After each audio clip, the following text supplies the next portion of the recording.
नमस्कार, मैं अनिल सोलंकी, स्वागत है आपका मेरे चैनल में। आज का टॉपिक है ग्लोबल वार्मिंग। ग्लोबल वार्मिंग है क्या? ग्लोबल वार्मिंग से हमारे डे टू डे लाइफ में क्या चेंजेस आ सकते हैं?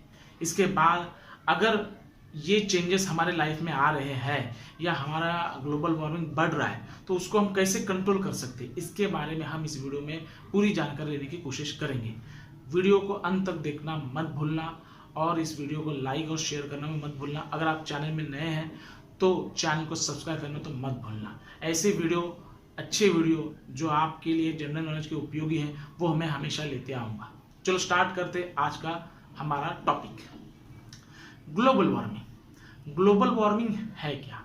ग्लोबल वार्मिंग ये है कि प्री इंडस्ट्रियल पीरियड के टाइम से 1957 से पहले, जब इंडस्ट्रियलाइजेशन था नहीं, उसके पहले से आज तक जो भी इस लॉन्ग टर्म में 100-150 साल में हमारा जो अर्थ का टेम्परेचर है वो बढ़ गया है। किस तरीके से बढ़ा है और उस इफेक्ट से increase in temperature of earth changing any climate environment, मतलब उस टेम्परेचर के इंक्रीज होने से हमारे पूरे वर्ल्ड में क्लाइमेट में क्या चेंजेस आई है और उसको कहते हैं ग्लोबल वार्मिंग।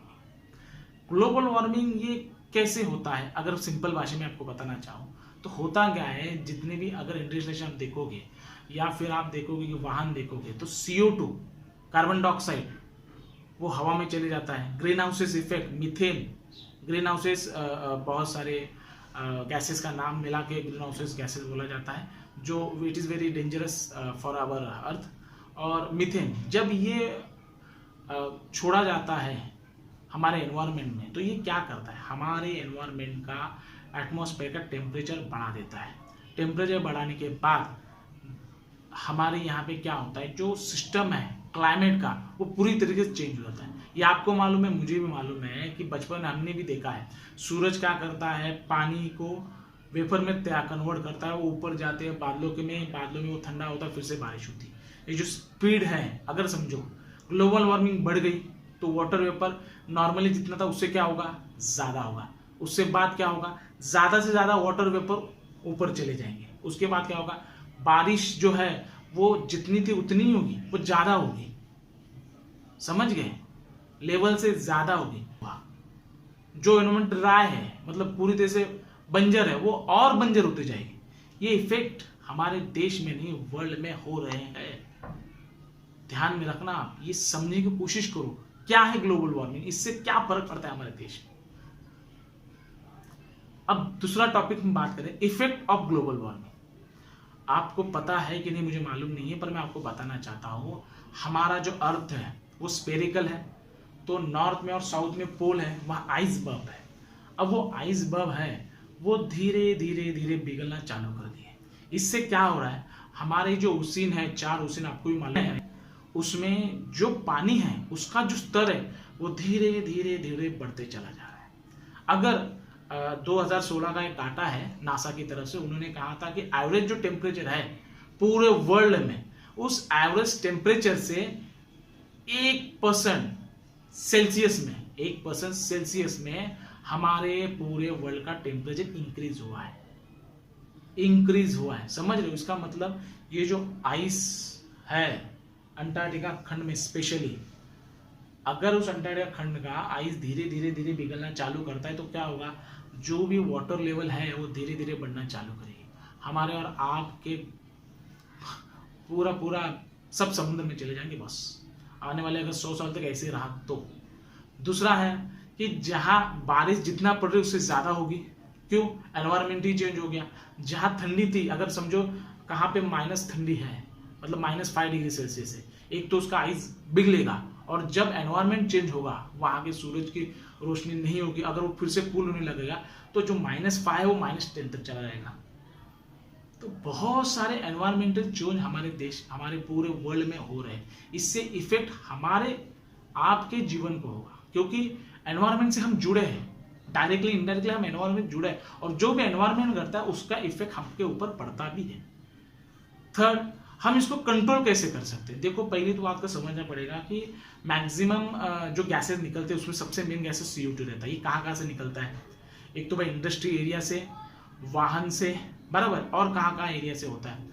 अब वाहन में अगर देखोगे, अगर ये वाहन जो है, जितने भी व्हीकल है, ये आने वाले समय में इसको इलेक्ट्रिकल व्हीकल में कन्वर्ट किया जाए, मतलब आप और मैं इलेक्ट्रिकल व्हीकल आजमाएं, तो क्या होगा, CO2 जो निकलने वाला गैस है उसका प्रमाण कम होगा। अब आप कहोगे कि भाई इलेक्ट्रिसिटी जो बनती है वो भी प्लांट से बनती है, थर्मल प्लांट से बनती है, तो मैं आपको कहना चाहता हूँ कि अभी इलेक्ट्रिसिटी जनरेशन में भी अलग अलग प्रयास हो रहे हैं।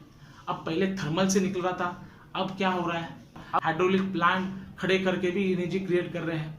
उसके बाद पवन चक्की से हवा के द्वारा पवन चक्की घूमेगी, उसके बाद मैग्नेटिक फ्लक्स प्रोड्यूस होगा, उससे इलेक्ट्रिकल जनरेट होगी, वो भी प्लांट चल रहा है। उसके बाद सौर ऊर्जा, सूरज की रोशनी से सौर ऊर्जा हम मैक्सिमम यूज करना चाहते हैं, उस सौर ऊर्जा से हमको इलेक्ट्रिसिटी मैक्सिमम लेनी है, ये भी एक तरीका है।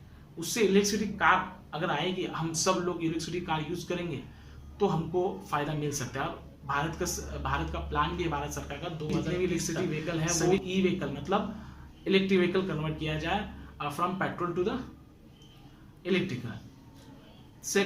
और अगर मैं बोलना चाहूँ तो क्या है, डे टू डे लाइफ में जितनी भी आपके पास सोर्स है, कहाँ ना कहाँ वो इंडस्ट्री में बना है, तो आप क्या करो, मैक्सिमम वो चीज अगर रिसाइकल हो सकता है तो रिसाइकल, मतलब हम अगेन यूज करने की कोशिश करो, ये एक अच्छा तरीका है। अब LED बल्ब खरीदे करो, बहुत सारे लोगों में वही 10 रुपए वाला बल्ब है, उससे क्या हो रहा है, एनर्जी ज्यादा जा रही है फोकट में, वो चेंज करो।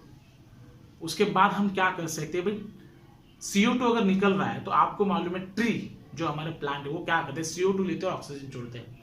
तो ट्री हमारे देश में सिर्फ 33%, मतलब कुल क्षेत्रफल जो है उसका 33% ये सिर्फ प्लांट में है। और as per the technical data हमारे देश में मिनिमम 54% जितने भी हुए 54% लैंड रहनी चाहिए वन क्षेत्र की, तो ऑक्सीजन की कमी कभी महसूस नहीं होगी और सब लोग अच्छी जिंदगी जी सकते।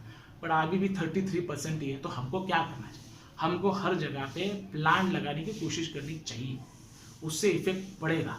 सेकेंड है, जितने भी इंडस्ट्रियलाइजेशन है जहां से CO2 आ रहा है, उनको क्या करना है, मैक्सिमम लेवल तक कैसे CO2 को भेजा जाएगा उसमें एनालाइज करना चाहिए, उसमें स्टडी करनी चाहिए। सेकेंड है, हमको हर टेक्नोलॉजी नई ऐसी कोई तो ढूंढने की कोशिश करनी चाहिए जिससे ये CO2 का उसका कुछ तो अल्टरनेटिव सोर्स है, क्योंकि अगर ऐसे ही 100 साल तक चला तो आने वाले समय तक आप और मैं तो जिंदा रहेंगे, पर हमारे जो बच्चे हैं आने वाले वो कैसे रहेंगे ये मुझे भी नहीं पता, हमको भी नहीं पता।